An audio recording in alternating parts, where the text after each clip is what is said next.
السلام على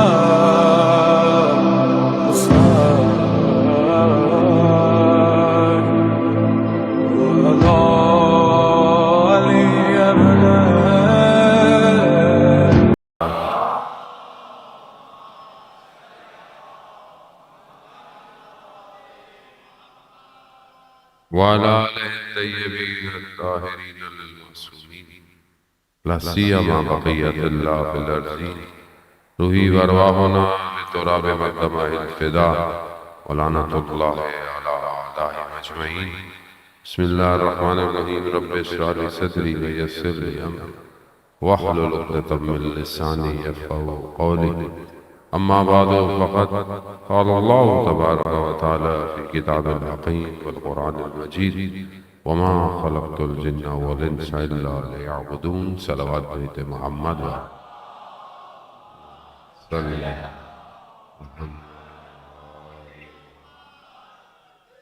اللہ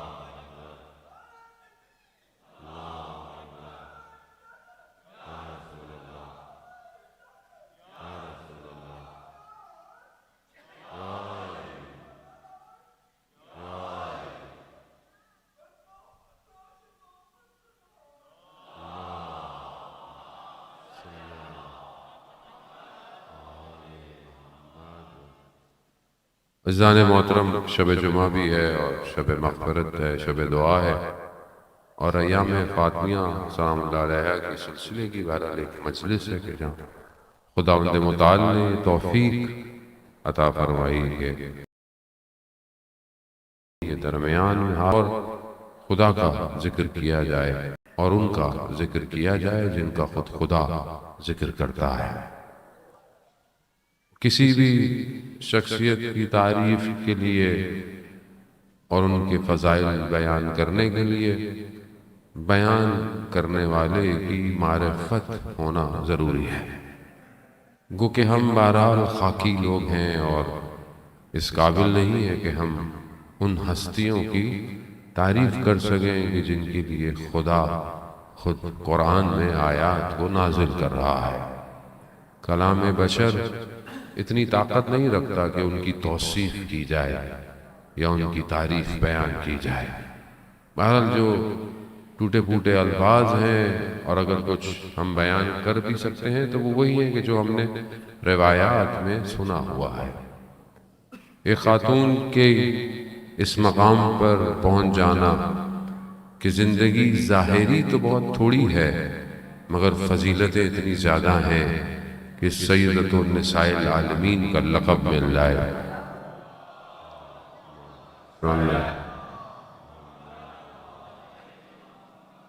یعنی ایک کم سن زندگی کے اندر ایک مقام حاصل کر لینا کہ جو اول بشریت سے لے کر قیامت تک کی تمام خاتونوں پہ افضلیت رکھے.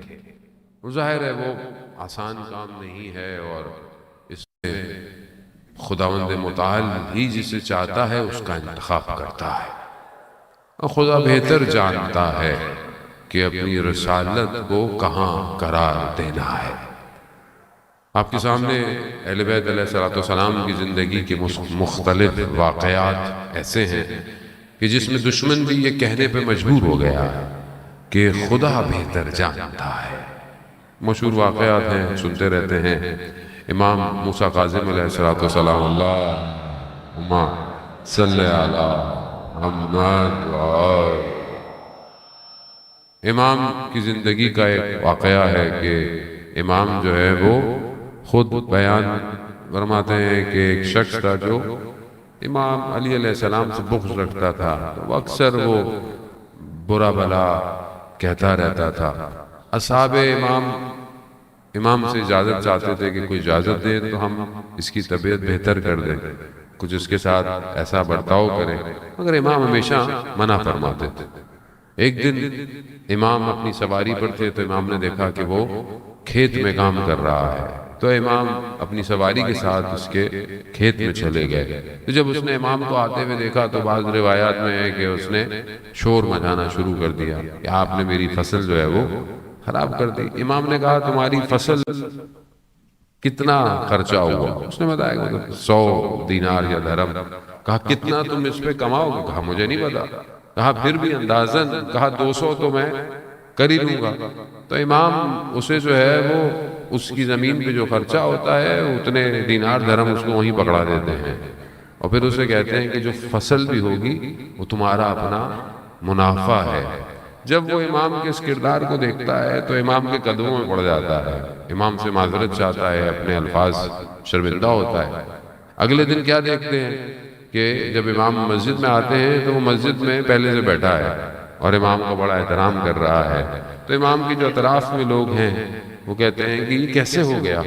تو امام فرماتے ہیں کہ ایک اخلاق سے، ایک کردار سے، ایک خاص اچھے عمل سے اس کا دل جو ہے وہ میں نے منافقت سے ولایت کی طرف لے آیا ہوں۔ تو یہ اہل بیت کا کردار ایسا ہے کہ جہاں پر بڑے بڑی شخصیتیں ٹوٹ جاتی ہیں۔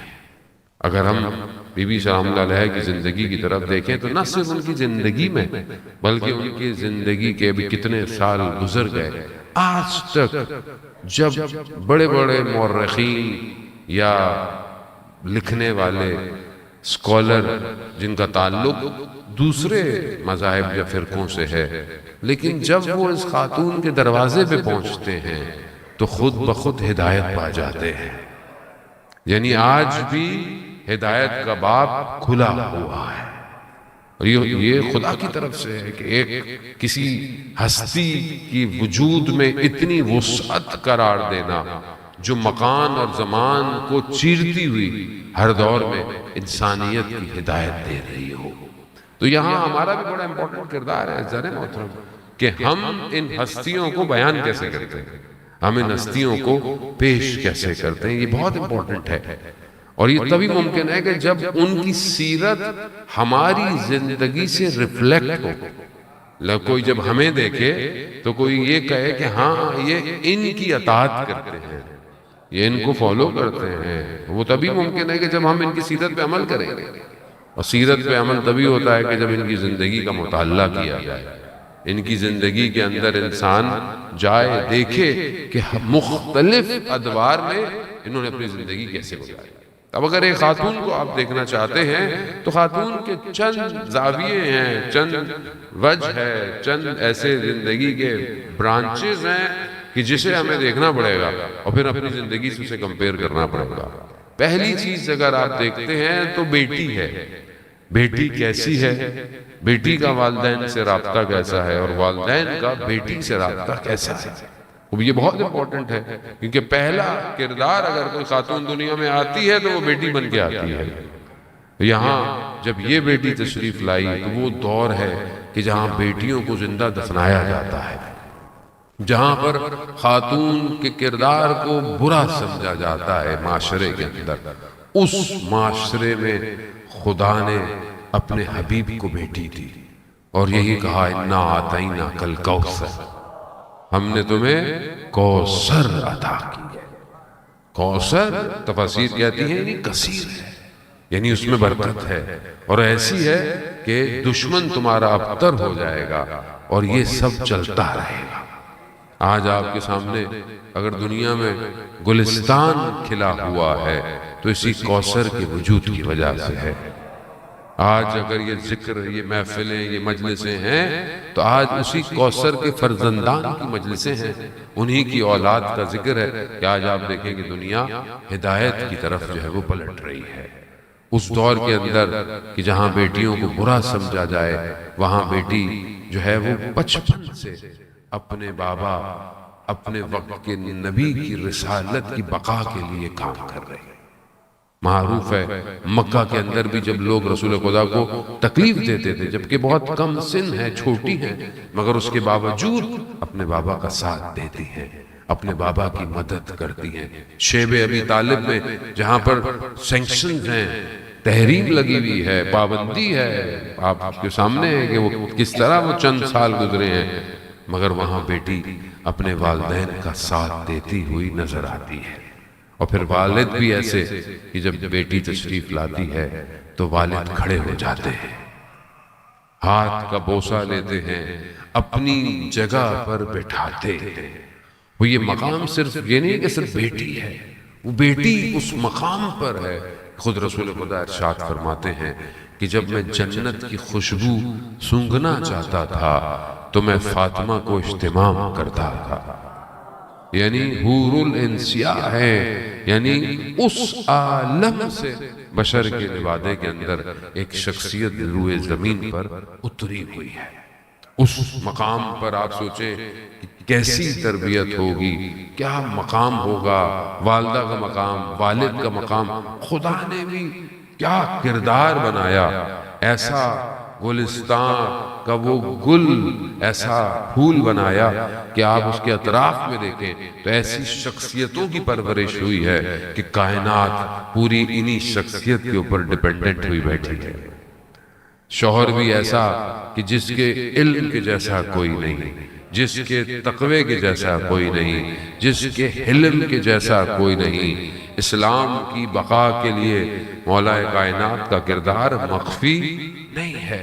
پھر اس کے بعد جب اولاد دی تو ایسی اولاد کہ سید الشباب اہل الجنہ، ان الحسین مصباح الہدی و سفینۃ النجات کر دیا۔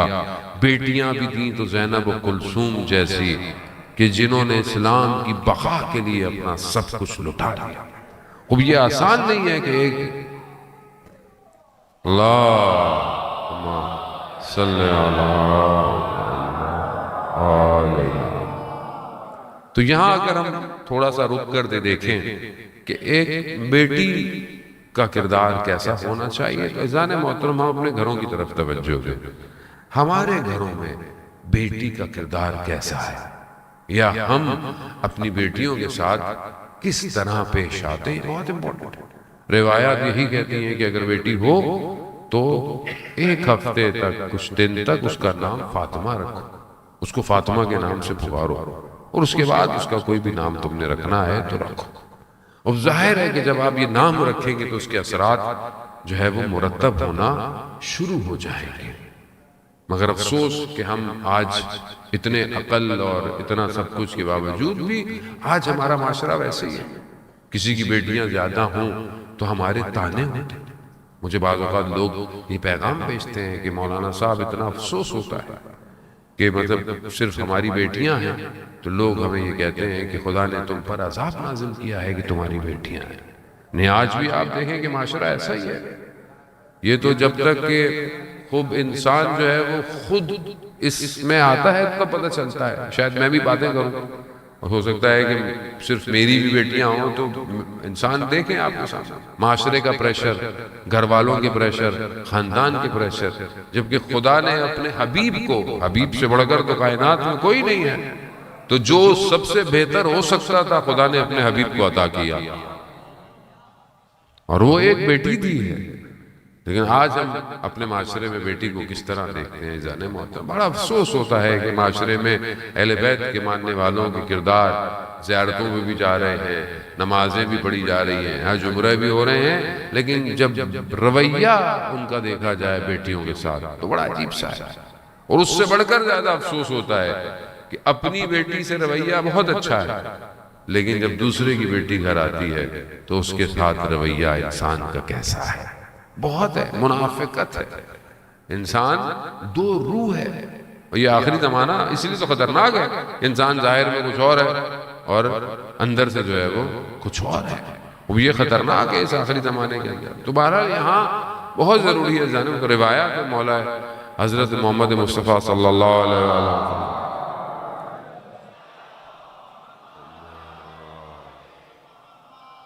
رسول خدا ارشاد فرماتے ہیں کہ جب بیٹی گرے تو اس کو اٹھا لیا کرو، اور جب بیٹا گرے تو اسے سختیوں میں پلنے دو۔ کیوں؟ کیونکہ کل بیٹی کے نصیب کا پتہ نہیں کہ اس کے نصیب کیسے ہوں گے۔ اب اگر آپ دیکھیں کہ جب تک رسول خدا زندہ رہے تو بیٹی کو کوئی تکلیف ہونے انہوں نے نہیں دی۔ کس طریقے سے بیٹی کے ساتھ پیش آتے رہے، کتنی تلقین بیٹی کے لیے کرتے رہے، بیٹی کے دروازے پر کس طرح جاتے تھے، خوب یہ آپ کے سامنے ہے۔ تو یہ پہلی ذمہ داری بیٹی کی پرورش ہے۔ اور آج کے اس دور میں کہ جو سوشل میڈیا کا دور ہے، بڑا خطرناک دور ہے، یہاں پر بہت زیادہ ذمہ داری ہے والدین کی کہ ایک اچھی بیٹی معاشرے کو دینا، چاہے اس کی تربیت ہو، چاہے اس کی تعلیم ہو، چاہے اس کا اخلاق ہو، چاہے اس کا کردار ہو۔ آج یہ ہمارے اپنے اوپر بھی ڈیپینڈ کرتا ہے کہ جب معاشرہ یا میں اپنے بیٹے کے رشتے کے لیے اگر کہیں جاتا ہوں تو میں سامنے والی بیٹی میں کیا تلاش کر رہا ہوں، یہ بہت امپورٹنٹ ہے۔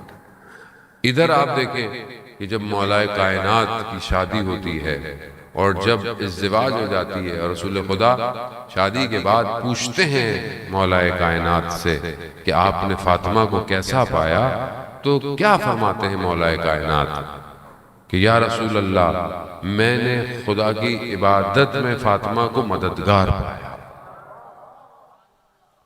تو کیا آج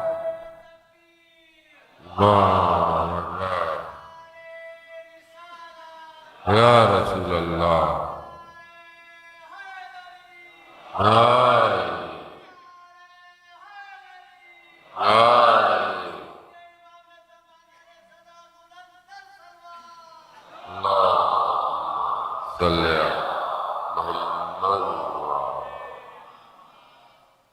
ہم کیا جب بیٹی کو ڈھونڈتے ہیں بیٹے کے رشتے کے لیے یا اپنی بیٹی کی تربیت کرتے ہیں، کیا ہم اس کی ایسی تربیت کرتے ہیں کہ کل وہ جب اپنے گھر جائے یا کسی کی بیٹی ہمارے گھر آئے تو کیا وہ خدا کی عبادت میں مددگار ہے یا نہیں؟ ہم اتنے زیادہ مادے میں پھنس گئے ہیں، میٹرلسٹک ورلڈ میں پھنس گئے ہیں، ہم تو ہر چیز مادے سے کمپیئر کر رہے ہیں۔ کوئی یہ نہیں پوچھتا کہ عبادت کیسی ہے لڑکی کی، لڑکی کا حجاب کیسا ہے، لڑکی کا اخلاق کیسا ہے، لڑکی کا کردار کیسا ہے۔ اور نہ ہم اتنے پریشان ہوتے ہیں کہ ہم بھی بچی کی اچھی تربیت کریں۔ جب تک باطن پاک نہیں ہوگا، بطن سے نکلنے والا بچہ وقت کے امام کی نصرت نہیں کرے گا۔ یہ یاد رکھیے گا، کیونکہ بہرحال امام کو وہ چاہیے کہ جس کی ماں کی گود ایسی ہو جو بچپن سے اس کی ایسی تربیت کرے کہ وہ اپنے وقت کے امام کے لیے قربانیاں دے سکے۔ آپ کے سامنے فلسطین میں ہونے والے واقعات اور ملبوں کے نیچے دبے ہوئے لاشیں اور چھوٹے چھوٹے بچے، اس کے باوجود ماؤں کے حوصلے، ماؤں کے وجود ان کی تربیت کو دکھا رہے ہیں۔ ایک جوان جو کہ بہرحال نقاب پوش کر جب گفتگو کرتا ہے کیمرے کے آگے تو اس کی ماں سے کیا کہتی ہے، اپنا منہ کیوں چھپا رہا ہے؟ تم کوئی ٹیررسٹ تھوڑی ہو، تم تو اسلام کی بقا کے لیے لڑ رہے ہو، تمہیں اپنا چہرہ دکھانا چاہیے، اگر کوئی منہ چھپائے تو تم تمہارا دشمن ہو، تم کیوں چھپا رہے ہو؟ وہ یہ تربیت ہے۔ یہاں ایسی مائیں ہیں، اور یہ ساری مائیں کہاں سے؟ انہوں نے درس وہیں سے لیا ہے کہ جو کربلا کی مائیں تھی، کہ جو شب عاشورہ اپنے بچوں کو تیار کرتی رہی کہ بیٹا صبح کہیں دیر نہ ہو جائے۔ یہ پریکٹیکل امپلیمنٹیشن ہے کربلا کی اور سیرت اہل بیت کی۔ ایک حصہ بہرحال بیٹی کی تربیت کا ہے کہ جو بہت ضروری ہے۔ ذرا محترم، سوشل میڈیا نے قوم اور نسلوں کو برباد کر، جہاں فائدے ہیں مجلس کا جانا، ایجوکیشن، آن لائن، بہت سارے فائدے ہیں، یقیناً اس میں کوئی شک نہیں ہے، لیکن دوسری طرف فساد، برائیاں، گناہ، یہ سب آسان ہو گیا ہے، یہ سستا ہو گیا ہے۔ نامحرم کے ساتھ رابطہ ہونا، وہ انسان کو احساس ہی نہیں ہوتا کہ انسان کس سے بات کر رہا ہے، کون کیا کر رہا ہے، بیٹی کیا کر رہی ہے، کسی کو نہیں پتا۔ آج آپ معاشرے میں دیکھتے ہیں کہ یہ سارے حدود جو تھے اسلام کے، اسلام تو اتنا حدود کا پابند ہے کہ یہ حکم دیتا ہے کہ جب اگر گلی سے گزر رہے ہو، کسی کے دروازے کا کھلا ہوا ہے تو اس کے گھر میں جھانکو مت۔ اگر چھت پر جاتے ہو، فقہ کے اندر احکام ہے، اگر تم اپنے چھت پہ جاتے ہو تو اپنے پڑوسیوں کو بتا کر اپنے چھت پہ جاؤ۔ کیوں؟ پتہ نہیں ان کی ماں، بہن، بیٹیاں بغیر حجاب کے اپنے گھر کے اندر کتنا اسلام حدود کی پاسداری بیان کرتا ہے، خاتون کو اتنا پابند کر رہا ہے کہ ایسی خوشبو نہ لگائے کہ جس سے نامحرم جو ہے اس کی طرف متوجہ، مسکرانا یا گفتگو کرنا، یہ فکر خدا بہتر جانتا ہے۔ خاتون کو حکم دیا گیا ہے کہ اگر کسی نامحرم سے گفتگو کرے تو اس کا لہجہ ایسا ہو کہ سامنے والے کے دل میں کوئی غلط خیال پیدا نہ ہو، کرخت لہجے میں بات کرے۔ یہ احکامات ہیں۔ اب آپ بولیں گے کیسے؟ خدا بہتر جانتا ہے۔ جب خدا قرآن میں سورہ نور کے اندر کہہ رہا ہے رسول اپنی خواتین کو، اپنی بیویوں کو، اپنی بیٹیوں کو، سب کو جو ہے وہ چادر یعنی حجاب کے اندر رکھو، تو خدا بہتر جانتا ہے۔ خدا بہتر جانتا ہے کہ اس ہیرے کی کس طرح سے پرورش کرنی ہے۔ لیکن آج آپ کے سامنے معاشرہ اس کو پسند کرتا ہے، اسے پروموٹ کرتا ہے جو سب سے زیادہ بے حیا ہے، جو سب سے زیادہ بے پردہ۔ آپ کے سامنے آج میڈیا کن لوگوں کو پروموٹ کرتا ہے؟ آج میڈیا جو ہے وہ کن لوگوں کو سٹیج پہ بٹھاتا ہے؟ آج بہت معاشرے میں کم ایسی خواتین ہیں کہ جنہوں نے کوئی، ایسا نہیں ہے کہ اچیومنٹ نہ کریں، ایجوکیشن نہ کریں، پروفیشنل کیریئر نہیں ہونے، سب کچھ ہونا چاہیے۔ اسلام کہیں منع نہیں کرتا، اسلام کوئی بیریئر نہیں لگاتا، لیکن پہلی چیز جس کی اسلام توجہ دیتا ہے وہ گھر ہے۔ اگر گھر خراب ہو رہا ہے تو پھر کوئی بھی چیز فائدہ مند نہیں ہے ذہن محترم۔ تو یہاں پر فاطمی کردار ادا کرنا بہت ضروری ہے۔ ارتباط معاشرے کا دیکھنا ہے تو بیوی سے پوچھے، ان سے بہتر تو کوئی خاتون نہیں، کوئی کردار نہیں۔ نابینا شخص گھر میں آتا ہے رسول خدا کے ساتھ تو بیوی حجاب کو کامل کرتی ہیں۔ رسول خدا کہتے ہیں بیٹا وہ نابینا ہے۔ کہا بابا وہ نہیں دیکھ سکتا مگر میں تو دیکھ سکتی ہوں۔ خوب کتنا انسان کی نگاہیں امپورٹنٹ ہیں، مگر اتنا ہی آج ستیہ ناش ہو چکا ہے۔ انسان کے ہاتھ میں یہ جو مصیبت ہے یہ کتنا انسان کے دل کو سخت کر دیتی ہے۔ دوسری طرف جب بیوی سے پوچھا جاتا ہے کہ اگر آپ یہ بتائیں کہ خاتون کے لیے سب سے بہتر کیا ہے، تو بیوی کیا فرماتی ہے؟ خاتون کے لیے سب سے بہتر یہ ہے کہ وہ کسی نامحرم کو نہ دیکھے اور کوئی نامحرم اس کو نہ دیکھے، کیونکہ بہرحال ابتدا گناہ کی نگاہوں سے ہوتی ہے۔ اگر پہلی نگاہ میں ہی انسان خوف خدا رکھ لے تو خود بخود چیزیں بہتر ہو جاتی ہیں۔ اور معاشرہ آپ کے سامنے ہے ذہن موجود۔ پہلی چیز یہی ہے تربیت، اور انسان اس تربیت کے ساتھ ہی اپنے گھر کو بہتر کر سکتا ہے۔ دوسری چیز خاتون کے کردار میں اس کا زوجہ ہونا، اس کا لائف پارٹنر ہونا، اس کا ہمسر ہونا ہے۔ جب ایک خاتون اپنے گھر میں جاتی ہے تو وہاں اس کی ذمہ داریاں بڑھ جاتی ہیں۔ شوہر اس کی پہلی ذمہ داری ہے، اس کی آنے والی نسل اس کی پہلی ذمہ داری ہے، اس کا وہاں کردار کیسا ہے۔ بی بی جب اپنے گھر میں جا رہی ہیں، آپ کے سامنے، آپ کو پتا ہے صدر اسلام کے اندر اتنی دولت، اتنے خزانے نہیں تھے۔ رسول خدا کے حالات بھی آپ کے سامنے تھے، مدینہ کے حالات، کس طریقے سے مہاجرین اور انصار ایک دوسرے کے لیے ایثار اور قربانی کرتے ہیں۔ جب بیوی کی شادی ہوتی ہے تو چند چیزیں ہیں کہ جو مولا کائنات کے گھر کے اندر ہیں۔ قریش کی خواتین نے خاتون اول کو تانے دیے کہ اتنے آپ کے رشتے تھے مگر آپ نے علی کا انتخاب کیا کہ جس کے گھر کی دیواریں بھی کچی ہیں، لیکن بیوی یہی فرماتی ہیں کہ میں نے علی سے بہتر شوہر کسی کو نہیں پایا۔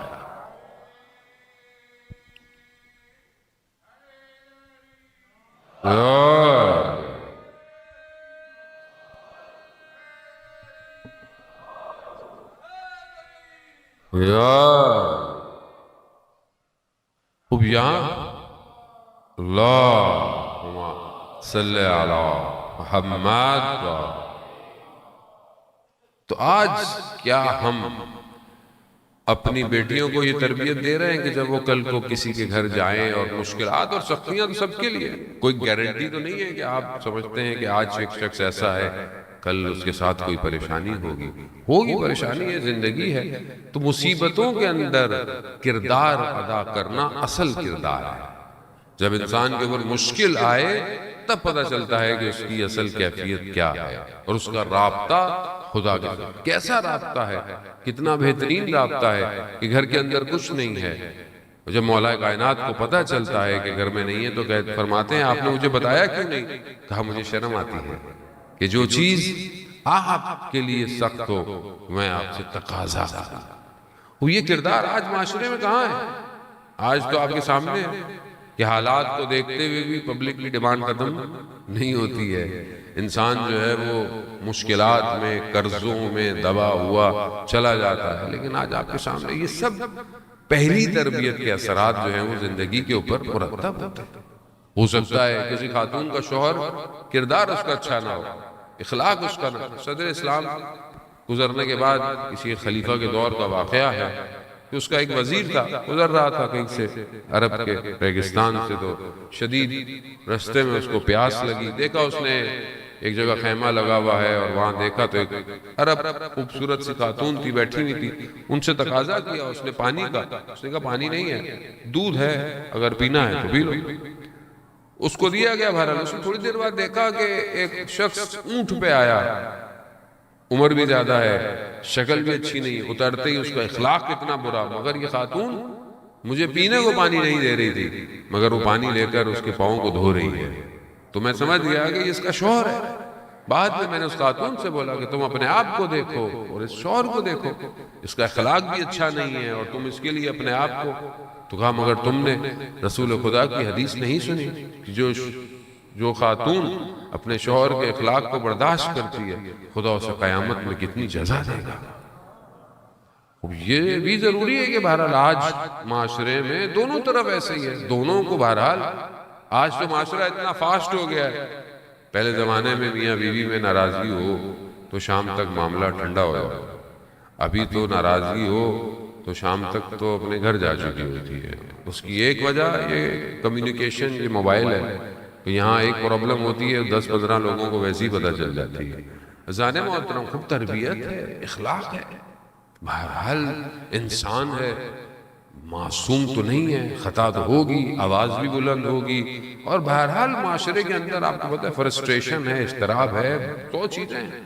یہاں تربیت، ایک شہید تم نہیں، جو 8 سال ایران عراق کی جو جنگ تھی اس کے اندر آپ کو پتہ ہے کہ کیمیکل بامبنگ کی گئی، اور وہ کیمیکل بامبنگ ایسی تھی کہ جس سے بدن کے اوپر اثرات تھے، تو جو لوگ زخمی تھے وہ ویسے تو سالم تھے لیکن اس کیمیکل کی وجہ سے ان کی روح کے، ان کے بدن کے اوپر ایسے اثرات ہوئے کہ وہ اچانک سے بگڑ جاتے تھے۔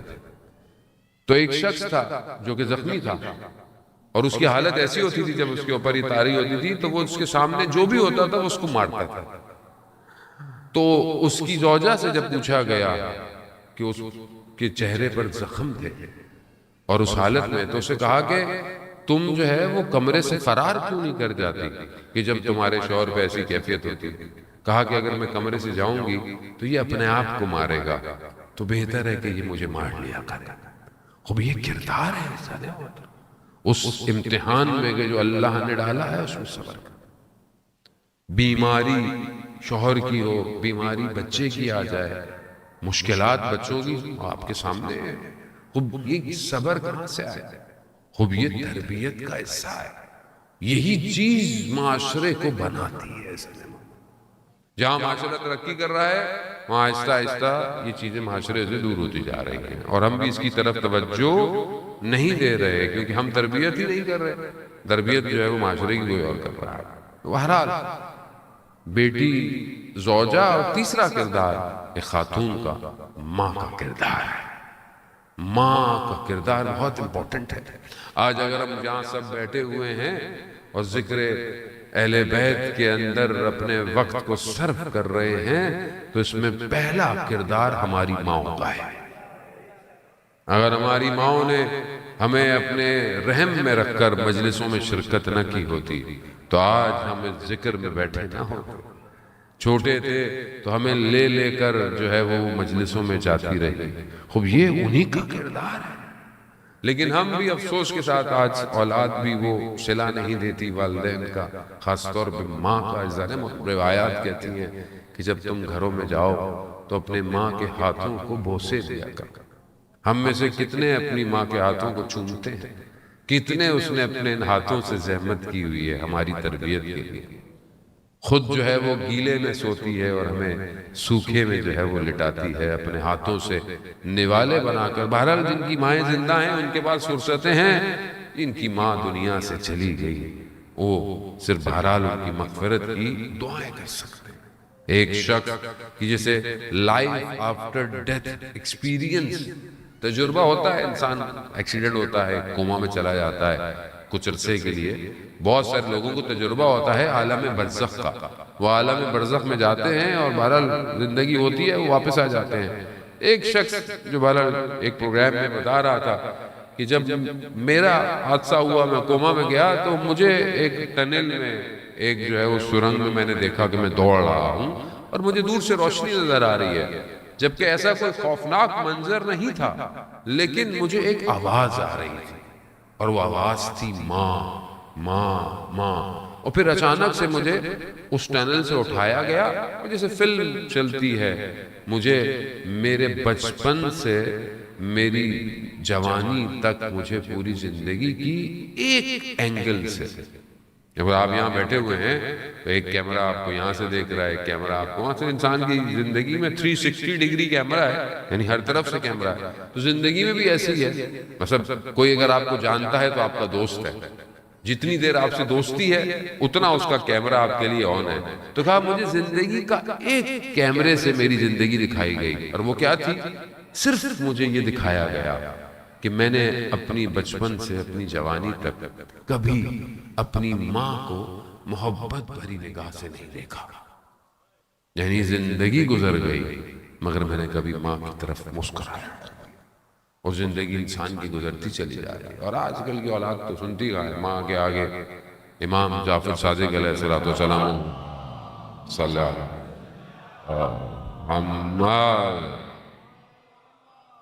امام ارشاد فرماتے ہیں اگر اف سے بھی کم کوئی حرف ہوتا، کوئی لفظ ہوتا، خدا قرآن میں اس کو استعمال کرتا۔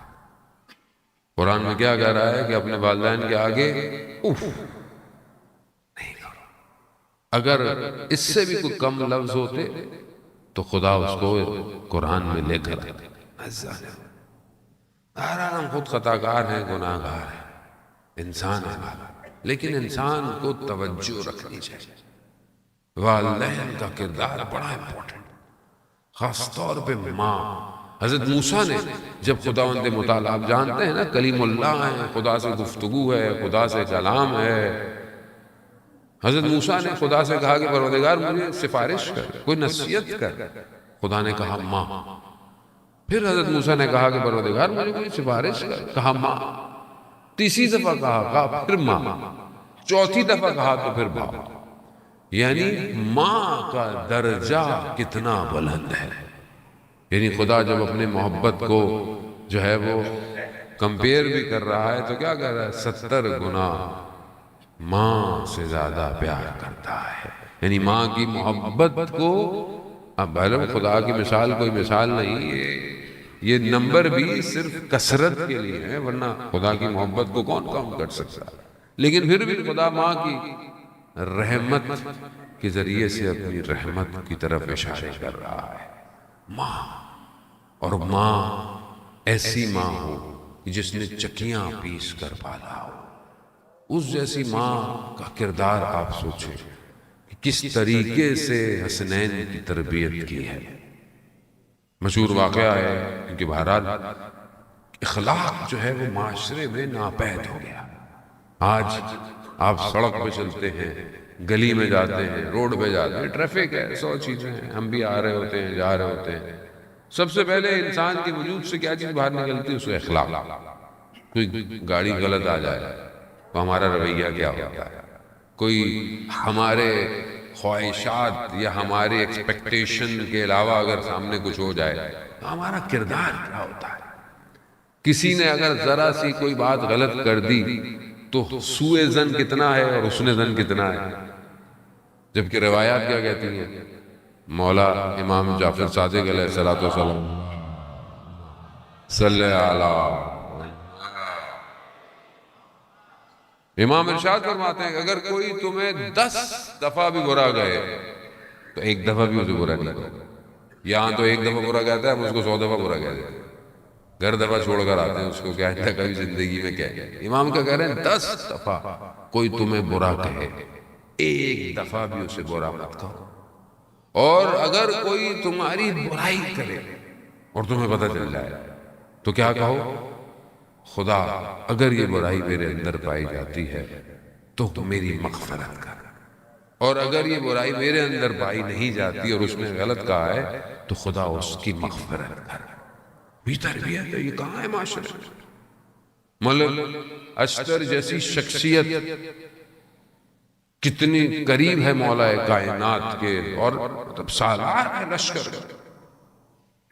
شخص بازار میں اہانت کرتا ہے، بدتمیزی کرتا ہے، ملک اشتر چلے جاتے ہیں، لوگوں کو بتاتے ہیں کہ تمہیں پتہ نہیں کون تھے، کہا ملک اشتر. کانپنے لگتا ہے، ڈھونڈتا ہے بازار میں ملک اشتر کہاں ہے. دیکھا مسجد کے اندر، مسجد میں جاتے ہیں، جا کر ان سے معذرت چاہتا ہے، معافی مانگتا ہے، میں پتہ نہیں تھا. ملک اشتر کیا فرماتے ہیں؟ کہا میں مسجد آیا اس لیے تھا کہ خدا کی بارگاہ میں تمہارے لیے مغفرت کی دعا کروں. یہ کردار کہاں ہے آج؟ آج خاندان میں ناچاکیاں، بہن بھائیوں میں لڑائیاں. کتنا افسوس ہوتا ہے. اس کی وجہ کیا؟ افسوس تربیت نہیں، اخلاق نہیں ہے، آخرت کی طرف توجہ. جس کو پتا ہو کہ میں نے مرنا ہے، جسے پتا ہو کہ میں نے مرنا ہے، اس کو یقین ہو کہ میں نے مرنا ہے، تو وہ کیا کسی سے ناراض ہو؟ مطلب مجھے یہاں سے پتا ہو کہ یہاں سے چلنے کے بعد آپ مر جائیں گے، کبھی مجھے کوئی دھکا بھی دے دے تو میں کہوں کوئی بات نہیں، ویسے ہی میں نے تو تھوڑی دیر میں مر جانا ہے بھائی، دے دو دھکا جتنا دے، کیا فرق پڑے گا، میں تو ویسے ہی جا رہا ہوں دنیا سے. تو ہم سب کو مرنا ہے، اور ہم سب کو یہ تھوڑی پتا ہے کہ ہم لوگ کب تک زندہ ہیں.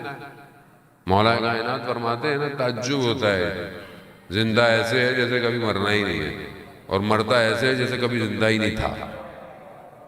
تو ہم ایسے ہی زندہ ہیں جانے محترم کو. پہلی چیز، اور یہ کہاں سے آتی ہے؟ یہ تربیت سے آتی ہے. بیوی کس طرح؟ کیونکہ بیوی خود خدا کی بارگاہ میں ایسی عابدہ ہے کہ خدا خود ملائکہ پہ افتخار کر رہا ہے.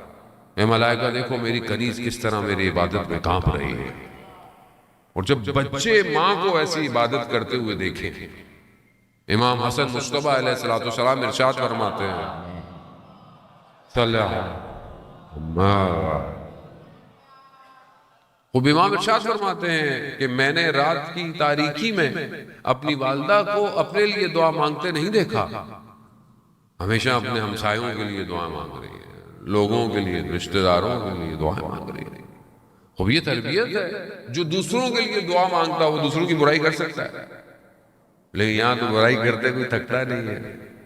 یہاں تو پھپھی کا فون آئے تو کاٹ دو، خالہ کا فون آئے تو اٹھا لو. تو جس بچوں کی آپ ایسی تربیت کریں گے، بچے بھی پھر ایسی ہوتے. نفرتوں کے بیچ ہمارا اخلاق بچوں کے اندر ڈالتا ہے.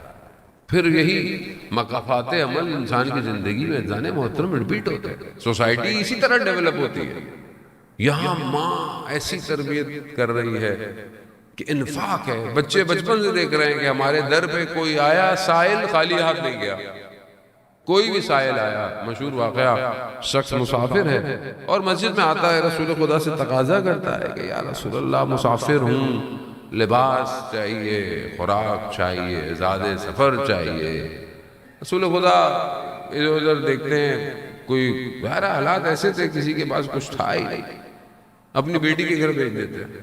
جاتے ہیں، بیوی جو ہے وہ کہتے ہیں ایک چادر یمانی جو ہوتا ہے کپڑا وہ دیتے ہیں. وہ کہتا ہے بہرحال اس سے میرا گزارا پورا نہیں ہونا، تو بیوی اپنے گلے کا جو ہار ہے گلو ہے وہ دے دیتے.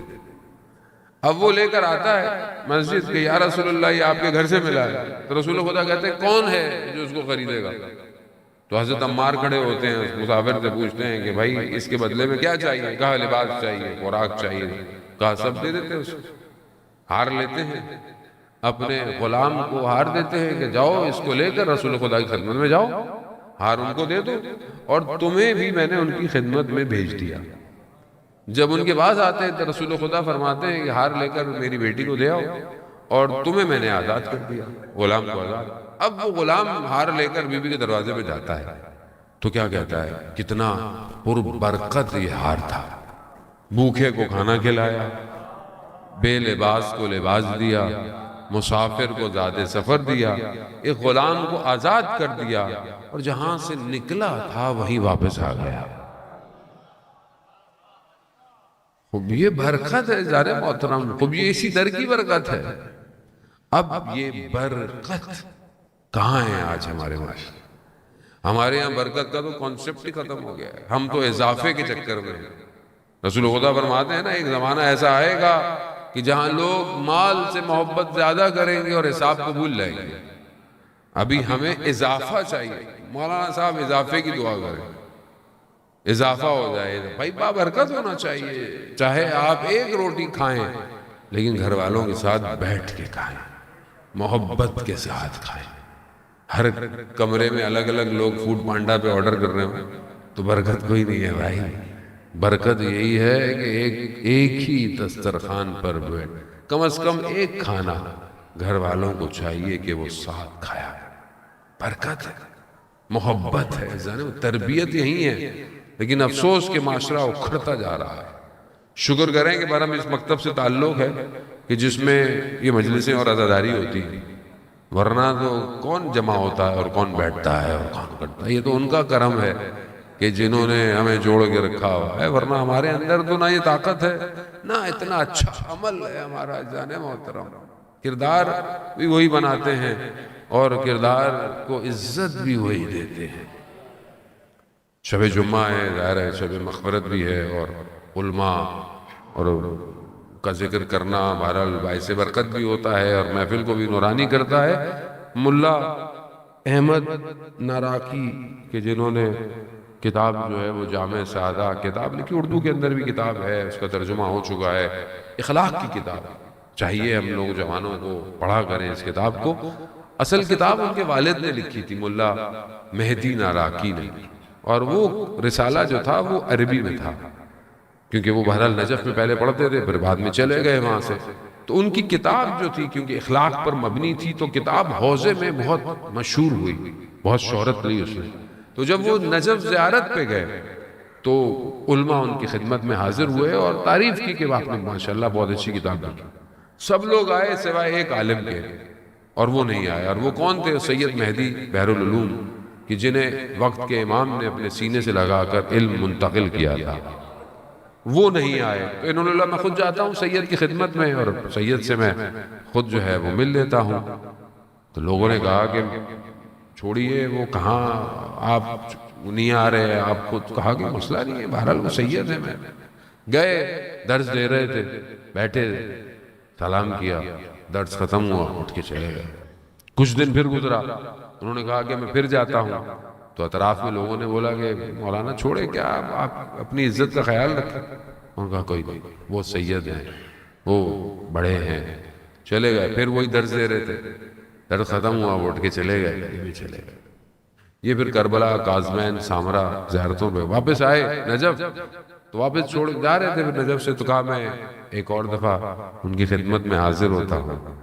تو لوگوں نے بولا کتنا آپ اپنے نفس کو جو ہے وہ دبائیں گے، شکستہ کریں گے؟ کہا نا، جیسے ہی سید مہدی بحر العلوم کو پتا چلا کہ یہ آ رہے ہیں تو ننگے پاؤں دوڑتے ہوئے گلی کے کونے میں جا کر ان کا استقبال کیا، لے کر آئے، بٹھائے، اور پھر ان سے پوچھا کہ آپ پوچھیں گے نہیں کہ آپ 2 دفعہ آئے اور میں نے آپ کی طرف توجہ نہیں دی؟ کہا نہیں، مجھے علم نہیں ہے۔ کہا اصل میں دیکھنا چاہتا تھا کہ جو اخلاق کی کتاب آپ نے لکھی ہے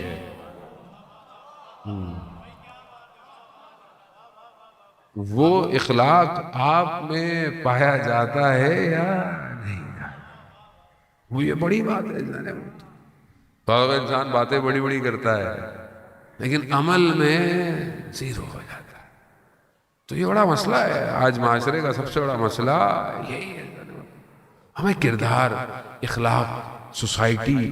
ہم شب جمعہ ہے، کل روز جمعہ ہے، ظہور کا متوقع دن ہے، ہمیں تو نہیں پتا کس جمعے کو ہونا ہے، لیکن دل تو یہی ہے کہ کل ہو جائے ظہور، اور ہم بہرحال امام کی نصرت کے لیے مزید اپنے قدموں کو آگے بڑھائیں۔ لیکن جب امام ظہور فرمائیں گے تو پھر وہ معاشرہ کیسا ہونا چاہیے؟ اس معاشرے میں کردار کیسے ہوں گے، اخلاق کیسے ہوں گے؟ اس میں بھی ہم ایسے ہی رہیں گے جیسے ابھی رہتے ہیں؟ ایک دوسرے سے ناراضگیاں، ایک دوسرے کے بارے میں برا سوچنا، کیا ایسی ہوگا؟ ایسا ہوگا تو پھر ہم امام کی ظہور میں تو شامل نہیں ہو سکتے۔ تو اس کے لیے ابھی سے اس معاشرے کو بنائیں کہ کم از کم اپنے گھر کو ایسا بنائیں، گھر کے کردار ایسے ہوں کہ اگر کہیں اور نہیں تو ہمارے گھر میں تو ہمارا امام آ سکے۔ لیکن افسوس ہم نے تو اپنے گھر کے دروازوں کو بند رکھا ہوا ہے۔ ہمارے گھر کے دروازے بھی ایسے نہیں۔ استاد دانشمند اچھے عالم دین ہیں ایران کے، بیان کرتے ہیں واقعہ کہ ایک جوان نے بتایا کہ ان کے دروازے پر بیل ہوئی، اسکرین لگی ہوئی تھی، دیکھا کہ کوئی جو ہے وہ سب رومال گلے میں ڈالا، کوئی عربی جوان جو ہے وہ کھڑا ہے۔ کہا کون ہے؟ کہا مہدی ہوں۔ تو اس نے دیکھا کہ یہ تو امام ہے، تو کہا میں آنا چاہتا ہوں۔ کہا مجھے 2 منٹ دیجیے۔ اپنے گھر کی ترتیب کو بہتر کرنے لگا۔ جیسے ہی کہتے ہیں گلی میں باہر نکلا تو کیا دیکھا کہ امام گلی کے کونے پر کھڑے ہوئے ہیں اور خدا کی بارگاہ میں آنکھوں میں آنسو کہ پروردگار گواہ رہنا، میں نے دروازوں کو کھٹکھٹایا مگر کوئی 5 منٹ مانگ رہا ہے، کوئی 3 منٹ مانگ رہا ہے، کوئی میرے لیے تیار نہیں۔ عزیزان محترم، کیا میرا گھر تیار ہے؟ میں اپنے آپ سے، میں آپ کو تو نہیں کہہ سکتا، کیا میرا گھر تیار ہے؟ کیا میں اپنے گھر کے اندر ایسی چیزیں تو انجام نہیں دے رہا جس سے میرے مولا میرے گھر میں نہیں ہے؟ کیا میرا رویہ میری زوجہ کے ساتھ، کیا میرا رویہ میرے بچوں کے ساتھ، کیا میرا اخلاق میرے والدین کے ساتھ اچھا ہے؟ خوب اگر یہ بہتر ہوگا تبھی تو امام میرے گھر آئے گا۔ تو ہمیں سب سے پہلے اپنے گھر کو بہتر کرنا۔ عزیزان میں بہرحال اس سے زیادہ آپ کو رحمت دوں گا، وقت ویسے ہی کافی ہو گیا۔ عزیزان محترم، بہرحال یہ اس در سے متصل رہے۔ بہرحال ہم ابھی بھی وہ چیزیں حاصل نہیں کرتے اس در سے کہ جو ہمیں حاصل کرنی چاہیے۔ بہت کچھ چیزیں جو ہیں وہ رسومات اور یہ چیزیں رہ گئی ہیں، اور معرفت اور حقیقت جو ہے وہ دور ہو گئی ہے۔ ہم خود پردہ بن گئے ہیں اپنے اور ان کے درمیان۔ عزیزان محترم، آئیں دیکھیں اس دروازے کو، شادی کی پہلی رات ہے۔ رسول خدا نے جب بیٹی کو دیکھا پرانا لباس پہنی ہوئی ہے، کہا بیٹا نیا لباس کہاں گیا؟ کہا بابا سائل آیا تھا میں نے اسے دے دیا۔ کہا بیٹی پرانا لباس دے دیتی۔ کہا بابا میری ماں نے بھی تو اپنا سب کچھ اسلام کی راہ میں قربان کر دیا، اور جب ایک دفعہ سائل آپ کے پاس آیا تو آپ کے پاس کچھ نہیں تھا، آپ نے اپنا پیراہن دے دیا۔ میں بھی تو آپ ہی کی بیٹی ہوں یا رسول اللہ۔ یہ سننا تھا رسول خدا کی آنکھوں میں آنسو آئے اور اپنی بیٹی کو اپنے سینے سے فاطمہ بزۃ منی، فاطمہ میرے جگر کا ٹکڑا ہے۔ ہاں عزیزان محترم، مگر اس جگر کے ٹکڑے کے ساتھ امت نے کیا کیا؟ حضرت خدیجہ جب دنیا سے جا رہی ہیں کچھ وصیتیں کی۔ ایک وصیت کیا تھی؟ یا رسول اللہ میری بیٹی چھوٹی ہے، کوئی اس سے اونچی آواز میں گفتگو نہ کرے۔ جب تک رسول زندہ رہے کسی نے اونچی آواز میں گفتگو نہیں کسی نے۔ رسول جب زندہ رہے آخری وقت ہے، اپنے بابا کے سرہانے بیٹھی ہوئی ہیں۔ بیٹیوں سے زیادہ باپ سے کون پیار کرتا ہے؟ بیٹیاں ہی ہیں عزیزان محترم جو سینے پہ سوتی ہیں، بیٹیاں ہی ہیں جو باپ کا انتظار کرتی ہیں۔ دروازے پہ آخری وقت چھوڑتے ہوئے بھی بیٹی آتی ہے، اور جب آپ گھر جائیں تو سب سے پہلے استقبال بھی بیٹی ہی کرتی ہے۔ آخری وقت ہے۔ ایسے میں دق الباب ہوا، بی بی نے پوچھا کون ہے؟ کہا بڑی دور سے آیا ہوں، رسول کی زیارت کرنی ہے۔ بی بی نے فرمایا کہ رسول کی طبیعت بہتر نہیں ہے، بعد میں آئیے گا۔ کچھ دیر اور گزری، پھر دوبارہ دروازے پر کھٹکھٹ ہوئی۔ کہا کون؟ کہا بڑی دور سے آیا ہوں، زیارت کرنی ہے۔ کہا ابھی حالت بہتر نہیں ہے۔ تیسری دفعہ جب دق الباب ہوا تو رسول خدا نے فرمایا بیٹی جانتی ہیں کون ہے؟ نہیں بابا، ملک الموت ہے۔ آپ کے احترام میں آپ سے اجازت لے کر اندر آنا چاہتا۔ یا رسول اللہ، جب والد زندہ ہو تو ملائکہ بھی پوچھ کے آتے، باپ کے جانے کی دیر تھی۔ ہاں عزاداران محترم، عجیب کیفیت ہے، امت بغیر پوچھے آ گئی، نہ صرف خود آئی بلکہ لکڑیاں لے کر آئی۔ کہا کہ اگر علی کو نہیں بھیجیں گی تو دروازے کو جلا دیں۔ بی بی نے حجت کو تمام کیا۔ بی بی نے کہا کہ تم نہیں جانتے کہ میں کون ہوں؟ ہو سکتا ہے کہ شاید بھول گئے ہوں رسول کی حدیثوں کو۔ بی بی نے کہا میں فاطمہ ہوں، فاطمہ۔ عزاداران محترم، کہا جو بھی ہو ہم دروازے کو آگ لگائیں۔ یہی ہوا، دروازے کو آگ لگا دی گئی۔ در و دیوار میں وہ خاتون آ گئی اور یہی کہا واہ ابا تھا یا رسول اللہ، اے میرے بابا، اے رسول خدا، حال دل ہے کہ امت نے یہ سلا دیا۔ ہاں عزاداران محترم، دھکا اتنا شدید تھا، بعض مقتل ایسے ہیں کہ پڑھے نہیں جا سکتے کہ بہرحال حقائق ہیں، لیکن کیونکہ بہرحال سید ہوتے ہوئے میرے لیے خود سخت ہے کہ جد کے مصائب اتنے سخت پڑے جائیں۔ بعض مقاتل بیان کرتے ہیں کہ دروازے کے نیچے آ گئی اور دروازے کے اوپر سے یہ چڑھ کر چلے۔ حضرت محسن شہید ہو گئے۔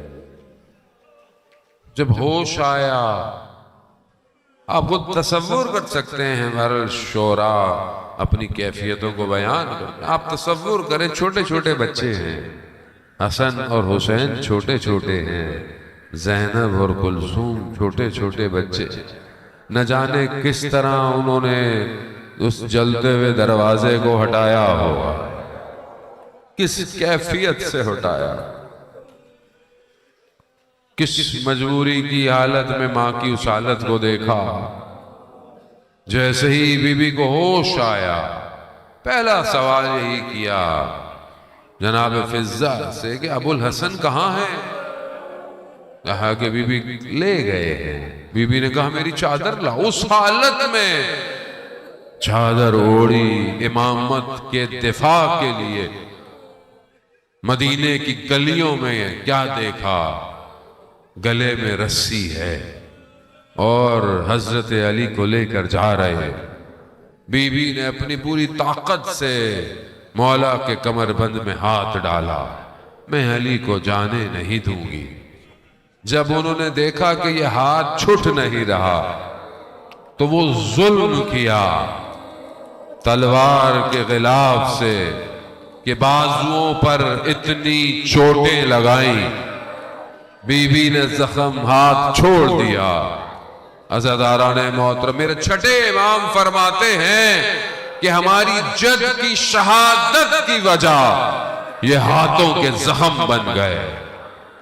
آخری وقت آیا جب بی بی نے امام کو بلایا اور وصیتیں شروع کی اور یہ کہا علی آپ مجھ سے راضی ہیں؟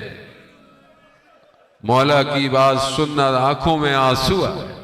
کہا فاطمہ کیسی بات کر رہی ہے؟ بی بی نے اپنے بازوؤں کو آگے کیا، کہا کیا کر رہی ہیں؟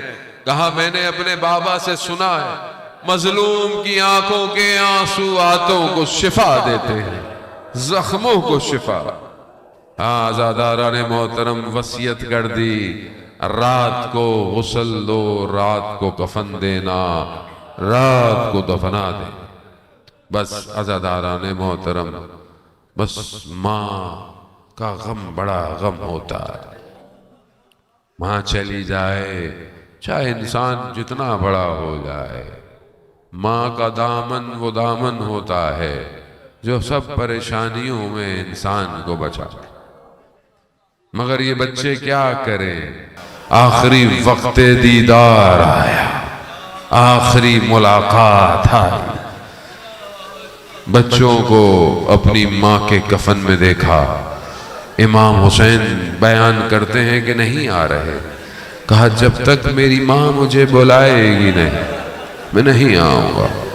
کفن کے بند ٹوٹے، ہاتھ بلند ہوئے، ایک ہاتھ یہ بلند ہوئے، ایک شام غریبہ میں سر کٹے لاشے کے ہاتھ بلند ہوئے، الیہ الیہ، اے میری بیٹی میرے سینے پہ آ جا۔